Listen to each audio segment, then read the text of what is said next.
County Sheriff's Office. And I want to join Prosecutor Satterberg in expressing my thanks. These initiatives will help us do an even better job of fighting gangs in King County. Our deputies and detectives have been already working with our partners in municipal police departments to go after the worst of the worst gang offenders. This initiative will allow us to do it even more strategically and to do it even better. More strategic identification, more strategic prosecution, and more strategic prevention. Fighting gangs is a marathon, not a sprint. It is long-term, it takes prevention, it takes community outreach, and a commitment to identify, investigate, and arrest the worst offenders. These initiatives will help us do these all better. I want to thank the executive and the county council. This is what government should be doing.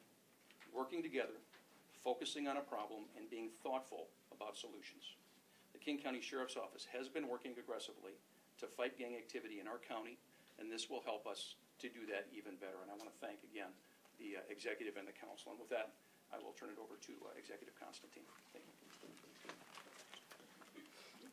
Thank you. So as I said, it is critical to couple suppression and intervention with investments in prevention. Federal grant funding for 5 case managers expired earlier this year for the Back to School and Employment Training Program. This provides education and employment training for youthful offenders in South King County. I propose that we use scarce county funds to restore 2 of those 5 case managers. Grant funding also expired or will expire this fall for the Avanza Project, an education and employment training program for Latino youth at risk of dropping out of school or falling into the criminal justice system. This program has been effective in engaging truant youth, getting them back into school, and providing employment opportunities. I propose that the county fund that successful program at least through the end of 2012.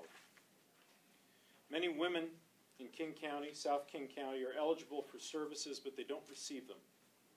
I propose that we add 2 nurses to the Nurse Family Partnership Program, focused on White Center, Burien, and Tukwila.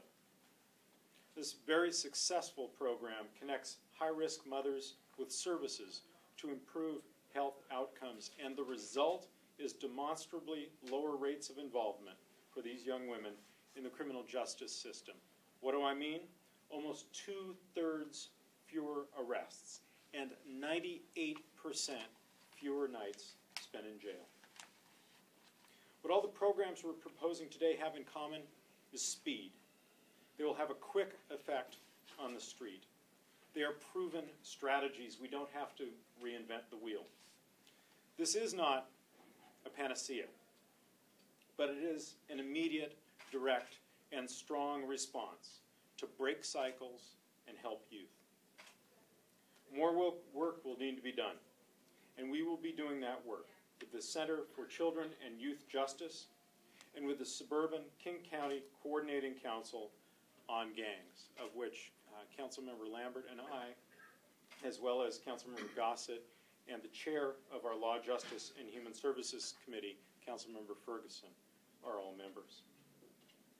I want to thank the council members, our countywide elected and appointed officials, and all of you for joining us this morning for this important announcement, and I or any of them would now be happy to take your questions.